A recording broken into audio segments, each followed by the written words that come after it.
नमस्कार, स्वागत है आपका जी बिजनेस पे। मैं हूं दीपक डोभाल और आप देख रहे हैं आपकी खबर आपका फायदा।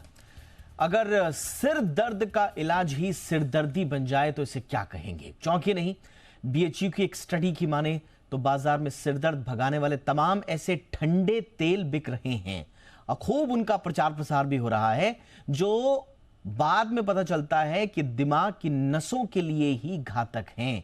ये धीरे धीरे दिमाग की नसों को कमजोर कर रहे हैं। ऐसे में आज हम इस मुद्दे पर चर्चा करेंगे, समझेंगे कि ठंडे तेल में आखिर ऐसा क्या इस्तेमाल हो रहा है जिससे वो हमारी आंखों के लिए, हमारी दिमाग की नसों के लिए ठीक साबित नहीं हो रहा। ठंडा तेल और इससे जुड़े हुए जो प्रोडक्ट्स हैं, आपने देखा होगा बीते सालों ये अचानक से घर घर पहुंच गए हैं और किसी को नींद ना आ रही हो, किसी को थोड़ा टेंशन हो गई हो, थोड़ा गर्मी हो गई हो, तो काफी प्रचलन बढ़ा है कि बार बार पर इस तरह का तेल लगा दिया जाता है और एडवर्टीजमेंट्स में भी खूब दावे किए जाते हैं कि ये आपका सिर दर्द भगा देगा, ये अनिद्रा भगा देगा, ये फलां बीमारी ठीक कर लेगा। लेकिन इसके साइड इफेक्ट्स भी हैं। और क्या ये सब इस्तेमाल जो ठंडे तेल हो रहे हैं, क्या ये सरकारी मानकों के तहत हो रहे हैं या नहीं? अगर हो रहे हैं तो कोई दिक्कत नहीं है, लेकिन अगर सरकारी मानकों की अनदेखी हो रही है तो फिर ऐसे व्यवसाय, प्रोडक्ट्स और सरकारी तंत्र हर जगह सवाल उठने लाजमी है। एक छोटी सी रिपोर्ट आप देखें, इससे जुड़ी खास मेहमानों के साथ लौट रहे हैं।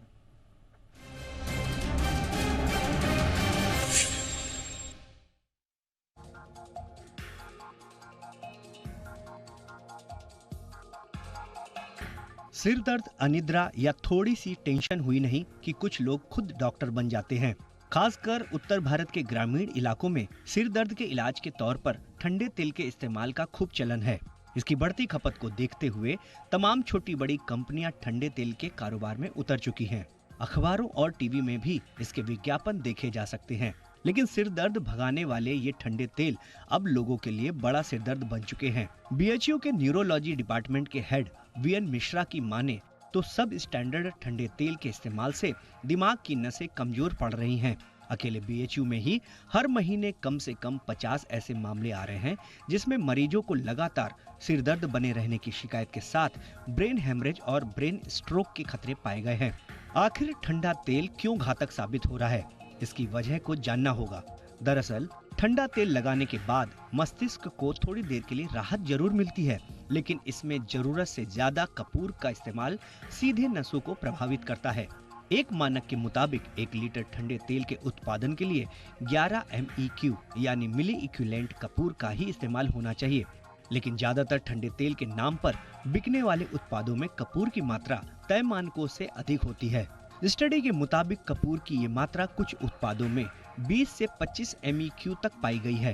कुछ उत्पाद तो ठंड के एहसास को बढ़ाने के लिए मेंथॉल तक का इस्तेमाल करते हैं। कपूर की मात्रा ज्यादा होने से दिमाग की नसों में गलन पैदा होती है, मांसपेशियों में दर्द बढ़ जाता है, जो मस्तिष्क संबंधी कई तरह की बीमारियों की वजह बन सकता है। डॉक्टर तो यहाँ तक कहते हैं कि ठंडे तेल का इस्तेमाल कुछ लोगों के लिए एक नशे की तरह हो जाता है। इसका लगातार इस्तेमाल करने वाले अगर इसे नहीं लगाएं तो सिर दर्द होने लगता है। कुछ मामलों में मरीज अपनी आंखों की रोशनी तक खो सकता है। इससे लकवा मारने और याददाश्त खोने का भी खतरा बढ़ जाता है। कपूर का इस्तेमाल खासकर एक्जिमा रोगियों के लिए बेहद घातक होता है। डॉक्टर की माने तो एक्जिमा होने पर तो कपूर युक्त तेल का स्किन पर इस्तेमाल बिल्कुल भी नहीं करना चाहिए। वहीं कपूर वाले तेल को चेहरे पर लगाने से आंखों के आसपास सूजन की शिकायत हो सकती है। जली कटी त्वचा के अलावा फोड़े, फुंसी पर भी कपूर युक्त तेल को नहीं लगाना चाहिए। ऐसे में गुणवत्ता वाले ठंडे तेल का ही इस्तेमाल करें। इसके आदी ना बने, विज्ञापनों के झांसे में ना आए। सिर दर्द और अनिद्रा जैसी समस्या के लिए ठंडे तेल के बजाय डॉक्टर की सलाह लें, यही बेहतर होगा। ब्यूरो रिपोर्ट, जी मीडिया। और बहुत ही खास मेहमानों का पैनल इस वक्त हमारे साथ हैं डॉक्टर विजय नाथ मिश्रा, जो कि हेड हैं न्यूरोलॉजी डिपार्टमेंट बीएचयू में। डॉक्टर मिश्रा, बहुत बहुत स्वागत है आपका। हमारे साथ हैं डॉक्टर परमेश्वर अरोड़ा, जो कि वरिष्ठ आयुर्वेदाचार्य हैं। बहुत बहुत स्वागत है परमेश्वर अरोड़ा सर आपका भी हमारे शो पर। और हमारे साथ हैं जानी मानी कंज्यूमर लॉयर और कंज्यूमर राइट एक्टिविस्ट रेखा अग्रवाल जी। रेखा जी, आपका भी बहुत बहुत स्वागत है मैम। मैं डॉक्टर मिश्रा आपसे इस चर्चा की शुरुआत करना चाहूँगा और आपकी ये रिपोर्ट है जो कई जगह पब्लिश्ड भी है और इस पूरे मामले में आपका हवाला जरूर दिया जाता है, आपकी इस रिपोर्ट को उद्धृत किया जाता है। जरा हमारे दर्शकों को बताएं कि ठंडा तेल जो है उसके किस तरह के खतरे आपने ऑब्जर्व किए हैं। पूरे विश्व में कपूर को कई जगह दवाई की तरह, कई जगह खाने की तरह इस्तेमाल किया जाता है, इसमें कोई नई बात नहीं है। लेकिन जो उत्तर भारत में जो ट्रेंड हम लोगों ने पिछले 12 वर्षों में देखा है, उसमें यह है कि लगभग 11 राज्यों में 64 प्रकार के तेल हम लोगों ने जगह जगह सैंपल लिए। 10,000 से ज्यादा मरीजों का डाटाबेस है हम लोगों के पास। ये वो मरीज हैं जो कहीं न कहीं से इंफॉर्मेशन, चाहे टीवी के माध्यम से, विज्ञापनों से, अखबार से, यहाँ तक कि चर्चाओं से, रिक्शे वाले, दुकानदार, ठेले वाले, किसी से बातचीत करके सर दर्द का और नींद न आने का शायद सबसे ज्यादा इस्तेमाल दवा के रूप में ठंडे तेल का पूरे दुनिया में होता है। और इसका कारण है उत्तर भारत का ये पूरा जनसंख्या। अब दिक्कत यह है कि जब आप ठंडा तेल लगाने जाते हैं तो ठंडे तेल की अगर आप मात्रा देखें तो जैसा जैसा आप ठंडा बढ़ाते जाइए वैसा वैसा आप कपूर का कंसंट्रेशन बढ़ा देते हैं। और इसके लिए सबसे दुखद बात यह है कि जो रेगुलेटरी बॉडीज हैं उनको इस पर ध्यान देना चाहिए कि आखिर ये तेल बना कैसे रहे हैं। कई लोग तो हमको लगता है कि घर में ही बना करके बेच देते हैं, कोई मानक नहीं है। असर ये होता है कि हमारे काफी महिलाएं जो मरीज हैं, कई 20 साल से, 25 साल से, 15 साल से इस तेल का जो इस्तेमाल कर रहे हैं, आपको जान का आश्चर्य होगा, ज्यादातर जो सिर पर लगाते थे अब उनको सिर पर राहत नहीं तो चेहरे पर लगा लेते हैं। अच्छा। कई हैं जो नाक में लगाते हैं, कई हैं जो नाक के जरिए पी लेते हैं। और आश्चर्य यहां तक है कि कई उस तेल से अपने दांतों का मंजन और जीभ पर मंजन कर लेते हैं, जिससे कम से कम उनको इफेक्ट दिखे, वो नशा जो कपूर देता है। इसमें यही सबसे बड़ी डॉक्टर साहब जरा डॉक्टर साहब जरा जरा स्पष्ट करें इस चीज को कि क्यों लेते हैं। ये तो सर पे लगाने वाला तेल होता है, इसे लोग पी क्यों लेते हैं, इससे मंजन क्यों कर रहे हैं? वही मैं आपसे कहना चाहता हूं कि जब एक चीज के आप आदी हो गए तो सिर पर लगाने से अब कंसंट्रेशन नहीं बनता, तो अब नाक में डाल लिया, फिर नाक के जरिए पी लिया, दांतों पे लगा लिया, जीभ, जिससे कि एब्जॉर्प्शन ज्यादा जब होगा तो इसका इफेक्ट भी ज्यादा आएगा। ये नशा है यानी कि एक तरह का, ये एक तरह का नशा है, इसमें कोई शक नहीं है कि नशा नहीं है। और मैं आपको आपके इस बहुत अच्छे डिस्कशन जो आपने शुरू किया, इसके माध्यम से सबको कहना चाहूंगा कि ये हर घर में ये नशा है। और इस नशे के कारण जो महिलाएं, जो लोग, पुरुष जो भी इससे अफेक्टेड हैं, उनमें क्या है कि जैसा हम लोगों ने देखा टेंडेंसी, ठीक करीब 8 से 10% लोगों की आंख की रोशनी भी कम हो रही है। Oh my God. और भी तमाम रोग हैं जो इससे अटैच्ड हैं। बिल्कुल, इसमें आंखों की रोशनी कम होने, ब्रेन में सूजन, नसों में जो ब्रेन की नसें हैं उनके कमजोर होने के कई ऑब्जर्वेशंस हैं बीएचयू की स्टडी में। और ये आज की स्टडीज नहीं है, 2017 में ही institute of medical science BHU ने एक रिपोर्ट केंद्र सरकार को भी भेजी थी। मैं आगे सर से बात करूंगा कि इस पर सरकार का क्या रुख है, लेकिन डॉक्टर अरोड़ा मैं आपके पास आना चाहूंगा। सर, ये कितना खतरनाक है, और ये किसी उत्पाद की बात नहीं है। जो मुझे समझ में आ रहा है, ये सारा अगर कहीं पर एक प्रश्न चिन्ह लग रहा है तो वो कपूर की, कैम्फर की मात्रा को लेकर चल रहा है। इस पर थोड़ा सा हमारे दर्शकों का ज्ञानवर्धन करें सर। देखिए दीपक जी, एक बात कहना चाहूंगा कि हमारे यहाँ कहा जाता है कि अति सर्वत्र वर्जित। अति तो किसी चीज की बुरी होती है, तो एक्सेस में तो कोई चीज नहीं करनी चाहिए। लेकिन मैं इस स्टडी से पार्शली सेटिस्फाई हूं, मैं इसको पार्शली एक्सेप्ट करता हूं। अगर आप ये कहें कि ये जो सिर दर्द में तेल लगा करके और अनिद्रा में तेल लगा करके और स्ट्रेस में तेल लगा करके लोगों को फायदा नहीं होता बल्कि एक नशा है, तो मैं बीइंग आयुर्वेदिक स्कॉलर इस चीज का विरोध करता हूं, इस चीज को डिनाई करता हूं। रीजन बीइंग, जो सिर के दर्द हैं वो 11 तरह के होते हैं। वात की वजह से, पित्त की वजह से, कफ की वजह से, सन्निपात की वजह से, there are 11 different types of सिर दर्द। अब इनमें से एक कैटेगरी ऐसी है जहां पर अगर सिर पे तेल लगता है तो डेफिनेटली उन पेशेंट्स को रिलीफ होता है। अभी प्रोफेसर साहब ने बोला कि ये नशा है, मैं कहता हूं कि कैम्फर की मात्रा बढ़ाना नशा नहीं है, बल्कि ये कहीं ना कहीं एडेप्टेबिलिटी और रेजिस्टेंस है। आप देखिए, जब कोई व्यक्ति लगातार किसी चीज का सेवन करता है तो कम मात्रा जो है अब उसको काम नहीं करती, तो वो कहीं ना कहीं कैंफर की मात्रा बढ़ा हुआ और ठंडा तेल लेता है अपने को रिलीफ पहुंचाने के लिए। कभी एक समय पे हम लोग पढ़ते थे तो ऑफ्लॉक्सिसिन 200 mg चलती थी, फिर वो 400 mg आई। पैरासीटामोल 500 mg हमने पढ़ा, फिर अब वो 650 mg आ गई जी। रेनिटिडिन 150 mg होती थी, वो 300 mg हो गई। तो कहने का मतलब यह है कि जैसे जैसे इस्तेमाल बढ़ रहा है, रेजिस्टेंस बढ़ रहा है। नहीं, इस्तेमाल बढ़ने का, I am sorry sir, doctor Arora, मैं थोड़ा सा क्लैरिफिकेशन चाहूंगा। इस्तेमाल बढ़ रहा है, इसमें प्रॉब्लम नहीं है। इस्तेमाल ज्यादा होने से आपके ब्रेन पर, आपकी आंखों पर जो उसका इफेक्ट पड़ रहा है, साइड इफेक्ट्स, संभवतः उस पर प्रश्न उठ रहे हैं। देखिए, एक बात और दीपक जी कहना चाहूंगा, आप जब आप सिर पे तेल लगाते हैं तो ये केवल उसी तरह से है जैसे आपको दर्द हो रहा हो दांत में और आप एक दर्द की गोली खा लें, तो वो इलाज नहीं है। उससे कोई आपकी दांत की जो कैविटी है वो नहीं आपकी जो है फील होगी कि कैविटी जो है हो गया, वहां पे रूट कैनाल ट्रीटमेंट ही कराना होगा। तो कहने का मतलब यह है कि आप इसलिए परेशान होते हैं क्योंकि आप सिर दर्द की प्रॉपर डायग्नोसिस बना करके, आप प्रॉपर ट्रीटमेंट ना करा करके, आप सिर में तेल लगा करके, थोड़ा सा एरोमा इफेक्ट लेकर के, थोड़ा सा ठंडक लेकर के, थोड़ा प्लेसिबो इफेक्ट साथ में जुड़ गया, आपको आराम मिल गया।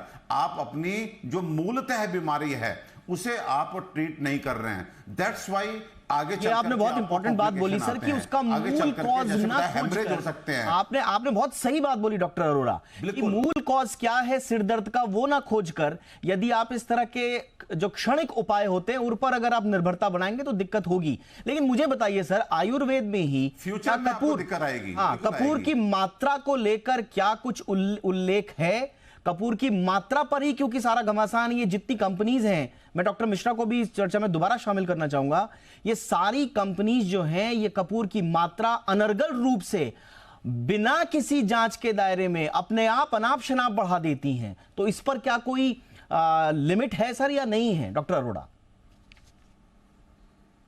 बिल्कुल है। देखिए, पहली बात तो ये अपने आप में कपूर एक पंजन मटेरियल है, तो आप अगर इसका अधिक इस्तेमाल करते हैं तो ये लोगों को ठंडे की जगह गर्मी देना शुरू कर देता है। तो डेफिनेटली इसको जो है स्टडीज है, एक शास्त्रोक्त हमारे जो है फार्मूले हैं जिनका आप संज्ञान लेकर के सही मात्रा मिलाएं। और दूसरा एक और चर्चा मैं करना चाहूंगा दीपक जी, आपने एक पॉइंट पे बहुत विशेष ध्यान दिलवाया था और दिया था कि इस तेल को, ठंडे तेल को लोग जो है नाक में डालते हैं, पी जाते हैं, तो ये कौन सा तरीका हुआ? तो बताना चाहता हूं कि सिर दर्द में एक चिकित्सा होती है जिसको नस्यम बोलते हैं। नस्यम में हम आयुर्वेदिक तरीके से आयुर्वेदिक ऑयल्स को नाक में टपकाते हैं, उससे पेशेंट को बहुत आराम मिलता है। सर, अगर आपकी देखरेख में हो रहा है डॉक्टर अरोड़ा, आपकी देखरेख में डॉक्टर अरोड़ा, आपकी देखरेख में अगर किसी पेशेंट की नासिका से डाल रहे हैं, उसके आप मुंह से डाल रहे हैं, कोई दिक्कत नहीं है सर। लेकिन लती हो जाने के कारण सिर्फ नशा की मुझ पर ये इफेक्ट करे तो वो एक नशे की श्रेणी में आएगा या नहीं आएगा सर? इसको आप नशे से मत जोड़िए। मैं फिर कह रहा हूं, ठीक है सर, सिर पे तेल लगाने को आप मैं तो सर दोनों तरफ के आर्गुमेंट्स देख रहा हूं। ये एडेप्टेबिलिटी है, ये रेजिस्टेंस है। मैं तो सर न किसी ऐसे पेशेंट देखिए सर, हम किसी न पद्धति के खिलाफ, नाम लूंगा सरसों का तेल। जी बिल्कुल सर, बिल्कुल सर, हम न किसी पद्धति के खिलाफ, ना हम आयुर्वेदिक के खिलाफ, क्योंकि बहुत सारे लोगों के मन में संशय भी आ रहे होंगे। हम यहाँ पर सिर्फ वस्तुस्थिति क्लियर कर रहे हैं। अगर किसी के स्वास्थ्य की बात है उस पर स्थिति क्लियर होनी चाहिए, इसलिए हमने आप जैसे जानकार को बुलाया है। सरसों का तेल, तिल का तेल, ये सब तेल नाक में डाले जाते थे सिर दर्द के लिए। जुकाम जब होता है तो नाक में तेल डाला जाता है। मैं डॉक्टर मिश्रा से डॉक्टर मिश्रा अभी मैं रेखा मैम का भी ओपनिंग रिमार्क लेना है, लेकिन क्विकली डॉक्टर मिश्रा, ये इनका ये कहना है कि इस तरह के नासिक, मतलब ये नाक के द्वारा डालना, इसको पी लेने की ये प्रचलन है और डॉक्टर भी रिकमेंड करते हैं। सर, मैं डॉक्टर अरोड़ा की किसी बात से डिनाई नहीं करता। मैं खुद जिस इंस्टीट्यूट में हूँ, हमारे यहाँ पैरेलल मॉडर्न मेडिसिन और इंडियन मेडिसिन दोनों पढ़ाई जाती है, तो मैं सारी नासिका थेरेपी में जानता हूँ। मैं किसी आयुर्वेद के खिलाफ कभी नहीं बोल रहा हूँ। मैं क्या कर रहा हूँ डॉक्टर अरोड़ा नहीं करके आपको बता रहा हूँ, मैं BHU से ही MD हूँ। प्लीज, अरे वाह, तो आप तो एक ही संस्थान से हैं दोनों। जी डॉक्टर मिश्रा प्लीज कंटिन्यू। मैं बोल लूं फिर आप बोलिएगा सर। देखिए क्या है सर कि मैं किसी अनैतिक तेल के बारे में बात कर रहा हूं। मैं जो कॉमन मेडिकेशन वाले तेल है उसके बारे में तो बात ही नहीं कर रहा। मैं उन लोगों की बात कर रहा हूं जो अपने दवा खरीदते हैं, अपने तेल खरीद रहे हैं, वो कौन सा तेल है। मैं डॉक्टर अरोड़ा को इनवाइट करूंगा, एक बार मेरे साथ चित्रकूट चलिए किसी अमावस्या के दिन, जब लाखों लोग ठंडा तेल खरीदते हैं, आप जाकर के वहां डॉक्टर अरोड़ा आप देखिए कि उसका कोई स्टैंडर्ड है क्या, वो आयुर्वेदिक तेल है क्या, हम आयुर्वेदिक की बात कर रहे हैं, हम वो बात कर ही नहीं रहे हैं। मैं बात कर रहा हूं उन तेलों की जिसमें अनैतिक रूप से ज्यादा कैंसर की मात्रा है। मैं आयुर्वेद की पद्धति के बारे में कहां बात कर रहा हूं, मैंने तो कहा ही नहीं। दूसरी बात, जो सरदर्द के बारे में बार बार बात हो रही है, अभी तो केवल मैंने उन तेलों के बारे में बात की जिसमें कपूर है, अभी तो मैं वो प्रोडक्ट्स के बारे में बात नहीं किया जिसमें कपूर ऑलरेडी युक्त है, जिसमें बाम आते हैं, दर्दनाशक मलहम आते हैं। कई ऐसे पेशेंट्स आए जो उसको खाते हैं, और ये सारा कैंफर बेस्ड प्रोडक्ट्स का एडिक्शन है, जिसको सर अभी एडाप्टेशन कह रहे हैं। मैं बार बार उस चर्चा में नहीं पढ़ूंगा। मेरा केवल एक सिंगल पॉइंट है कि अनैतिक जो लेवल है, जो परमिसिबल लिमिट के कैंफर की ज्यादा के जो प्रोडक्ट्स हैं, उस पर सरकार को ध्यान देना चाहिए। उससे एडिक्शन है, ठीक है सर। उससे जो आपने क्योंकि सरकार की बात करी, मैं रेखा अग्रवाल जी को इस पे लाना चाहूंगा। रेखा अग्रवाल जी, इसमें आप ये रेगुलेटरी कहीं कोई फ्रेमवर्क इस मामले में है क्या? क्योंकि देखिए इस पर एक चर्चा जरूर होगी, एक व्यापक चर्चा जरूर, विमर्श की आवश्यकता है। ऑब्जर्वेशंस अगर कहीं से आए हैं तो सरकार को इसको संज्ञान में लेना चाहिए, नंबर 1। लेकिन ये किसकी परिधि में आए सर? मैम, ये फसाई में आए, खाद्य मंत्रालय में आए, इसको आयुष मंत्रालय देखे, सीडीएसईओ देखे, स्टेट की एफडीएस देखें, किसकी परिधि में आएगा? मैम, क्या किया जाए इसमें? देखिए, इसके अंदर कोई रेगुलेटरी अथॉरिटी ज़रूर है। ऐसा नहीं है कि कोई भी चीज़ जो मार्केट के अंदर बेची जाती है आम व्यक्ति के यूज़ के लिए, इस्तेमाल के लिए करी जाती है, और ख़ासकर जिसको इस तरीके से उसका विज्ञापन किया जाता है, जिसको एक बहुत फेमस कंपनी का हुआ था, ठंडा ठंडा कूल कूल। तो जब आप एक कंज्यूमर को लुभाने के लिए आप इस तरह के विज्ञापन देते हैं और आप एक तरह का एक सांत्वना देते हैं कि अगर आपको सिर दर्द होगा या कुछ होगा तो आपकी जो बीमारी है उसको ही ठीक भी करेगा। तो अगर जैसे बाकी दोनों डॉक्टर्स ने कहा जो विशेषज्ञ हैं इस लाइन के अंदर, मैं तो इसको सिर्फ कंज्यूमर प्रोटेक्शन एक्ट के नज़रिए से बोल सकती हूँ, परंतु कैंप की कितनी मात्रा होनी चाहिए उसके जो ड्रग रेगुलेटरी अथॉरिटीज़ हैं और उन्होंने अपना ऑलरेडी हर चीज़ के लिए एक जो बेंचमार्क है वो सेट किया हुआ होता है। और इसीलिए कोई भी आप दवाई इस्तेमाल लेते हैं, चाहे वो खाने की हो चाहे लगाने की हो, उसके अंदर उसका फॉर्मूला या कॉम्पोजिशन है वो दी हुई होती है।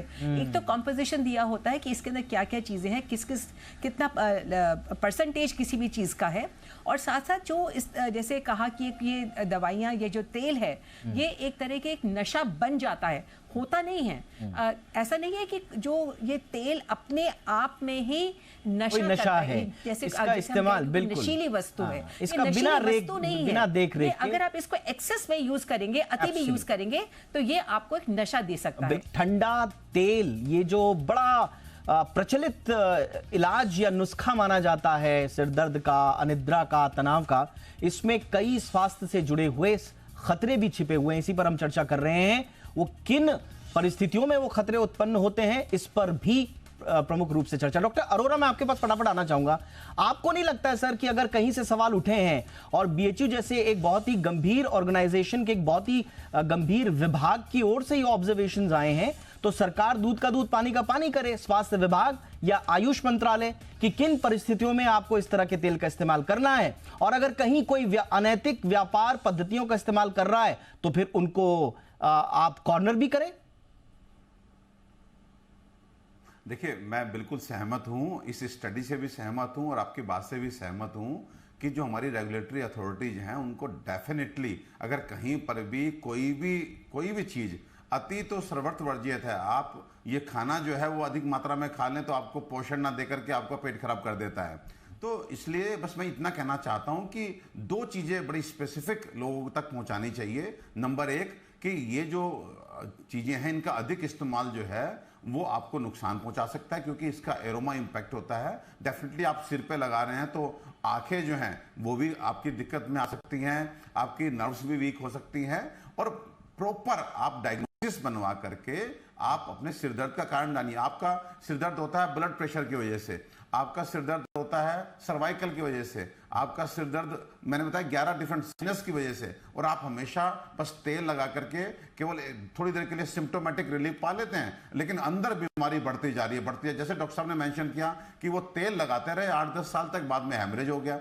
हैमरेज इसलिए हो गया कि उन्होंने जब भी सिर दर्द हुआ, ब्लड प्रेशर ने सिग्नल दिया कि भाई मैं ब्लड प्रेशर हूं आपके शरीर में, आपने उस तो डॉक्टर अरोरा कह रहे हैं ये बात हर किसी को गांठ बांध लेनी चाहिए कि इस तरह यदि आप किसी पर डिपेंडेंट हो रहे हैं, किसी तेल पर भी, तो आप डॉक्टर से जरूर उसका मूल कारण पहले जान लें कि आपको सरदर्द क्यों हो रहा है, अनिद्रा क्यों हो रही है, आप तनाव में क्यों हैं, उसके बाद आप इस तरह की पद्धति बजाएं। डॉक्टर मिश्रा, आप लोगों ने ये किलर हम खाते हैं, हाँ जी बिल्कुल सर, बिल्कुल सर, अभी आज तो हमने एलोपैथी पे हमें आराम मिलता है, बिल्कुल सर, हमने एलोपैथी, बिल्कुल सर, हमने तो एलोपैथी में जो बिल्कुल पेन किलर से लेकर और absolutely sir anti microbial resistance से लेकर पेन किलर्स के खतरे हैं, उस पर हमने बहुत बात की है और उसके खतरे एविडेंट हैं। सब चीज पर डॉक्टरी देखरेख होना बहुत जरूरी है। डॉक्टर मिश्र, जब आपने ये ऑब्जर्वेशंस दिए, आपके विभाग ने दिए, इस पर सरकार का क्या रुख था, नंबर 1, और किसको इस पर एक्शन लेना होगा सर? फसाई को, खाद्य मंत्रालय को, आयुष को, सीडीएसओ को, या स्टेट एफडीएस को? सर, इसमें हम लोगों ने स्टडी जो प्लान किया उसमें 2 स्टडीज हैं। एक तो यह है कि जो ठंडे तेल जो ह्यूमन बॉडी में से कपूर मात्रा बढ़ाता है, तो उसकी लेवल हम लोग अभी इसको परमिसिबल लिमिट में लेवल हम लोग ब्लड में भी देख रहे हैं, और उसका जो न्यूरल इफेक्ट है वो भी देख रहे हैं। इन दोनों स्टडीज के लिए काफी संसाधन और पैसा चाहिए।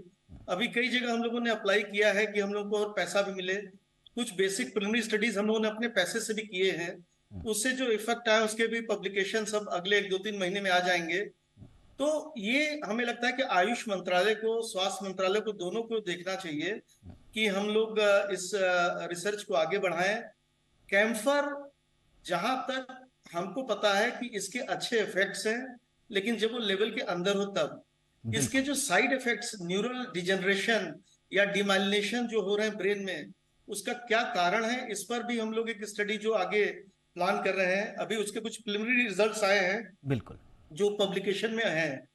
तीसरी जो सबसे इंपॉर्टेंट बात अभी हमारे डॉक्टर साहब ने कही कि अब पेशेंट है ब्रेन ट्यूमर का, पेशेंट है ब्लड प्रेशर का, और ठंडा तेल पर चले जा रहा है, तो जब उसका इफेक्ट आएगा वो भी कितना घातक होगा आप समझ लीजिए। और हमारी जो कंज्यूमर प्रोटेक्शन मैडम, जो वकील मैडम है, लॉयर मैडम, उन्होंने इस बात को बहुत क्लियर कट कहा कि गवर्नमेंट रेगुलेटरी बॉडीज को आगे आना चाहिए। ठंडा ठंडा कूल कूल विज्ञापन एक एक्टर देता है मुंबई में, और यहाँ उत्तर भारत के 50 करोड़ लोग उसको फॉलो करते हैं भगवान की तरह। सोचिए कितना खराब इफेक्ट आ रहा है, कहना मुश्किल। और किसी एक प्रोडक्ट की बात नहीं है इसमें मुझे लगता है कि जो आप जिस सवाल को उठा रहे हैं, इसमें ये जितने भी इस तरह के प्रोडक्ट्स हैं, मुझे लगता है उस पर सब सरकार को एक कॉम्प्रिहेंसिव स्टडी करनी चाहिए और उसके इम्पैक्ट्स का पता लगना चाहिए। रेखा मैम, क्विकली मैम, आपका अब आगे इस पर क्या करे सरकार? व्हाइट पेपर लाए, इसमें जांच बैठाए, क्या करे मैम, क्विकली? देखिए, जो 2019 का जो कंज्यूमर कानून बना था, जिसमें संशोधन हुआ था 2019 में, वहाँ पर एक CCPA बनी है, सेंट्रल कंज्यूमर प्रोटेक्शन अथॉरिटी। अगर कोई उनके ऊपर कंप्लेंट करता है तब भी वो इसके अंदर एक जांच का एक आदेश दे सकते हैं, और CCPA को खुद भी अधिकार है कि वो स्वयं उसका संज्ञान लेके, जैसे आज आपके चैनल में इसका डिस्कशन हुआ है, तो CCPA भी खुद अपने आप इसका स्वयं संज्ञान लेके इसके अंदर इंक्वायरी है जो एक आदेश दे सकते हैं। इंक्वायरी के बाद ही पता चलेगा कि क्या ये जो ठंडा ठंडा कूल कूल तेल है ये अपने आप में घातक है, कि इसके अंदर कपूर की जो लिमिट है अगर उसको बढ़ा दिया जाता है लोगों को आकर्षित करने के लिए, कि क्या वो गलत है? मैम, कई चीजें हैं इसमें, तो मैम आप कई बड़ी लच्छेदार लाइनें डाल देते हैं, कई इसमें हिमालय दिखा देते हैं, कई बर्फ दिखा देते हैं, कई इसको देवी देवताओं के उस पर चित्र लगा देते हैं और ये दावे किए जाते हैं। हम बार बार कह रहे हैं कि हम ये आयुर्वेद के खिलाफ या पक्ष में होने का मसला नहीं है, ये आम आदमी के स्वास्थ्य का मसला है। डॉक्टर से आप आयुर्वेदिक कोई दवा ले रहे हैं, इस तरह की पद्धति ले रहे हैं, प्लीज कृपया करके अपने आयुर्वेदिक डॉक्टर, हमारे साथ डॉक्टर अरोरा जैसे बड़े ही मूर्धन्य विद्वान डॉक्टर्स हैं, आप उनकी सलाह में लें, जैसा वो कह रहे हैं वैसे लें और फिर लाभ लें। लेकिन अपने से इस तरह का यदि आप लती हो जाएंगे, आदी हो जाएंगे, तो उसका परिणति वही होगी जो डॉक्टर मिश्रा की रिपोर्ट कहती है। अब इसमें फसाई, खाद्य मंत्रालय, आयुष, सीडीएसओ, तमाम लोगों को आगे आना होगा और दूध का दूध, पानी का पानी करना ही होगा। मुझे लगता है एक आम कंज्यूमर के हित का मसला है। तब तक एक बात ध्यान रखिए, ये जो सिर पे लगाने वाले तेल हैं, कम से कम इन्हें खाइए नहीं, इनको पीजिए नहीं। खाना पीने का डिसीजन आपके डॉक्टर लेंगे। डॉक्टर कह रहे हैं तो फिर उस पद्धति से लीजिए, लेकिन अपने से नहीं। बहुत बहुत धन्यवाद आप तीनों का वक्त निकालने के लिए। Doctor Mishra, thank you so much sir. Doctor Arora, बहुत बहुत धन्यवाद सर। रेखा मैम, आपका भी बहुत बहुत शुक्रिया। आपकी खबर आपका फायदा में इतना ही। इजाजत दें, नमस्कार।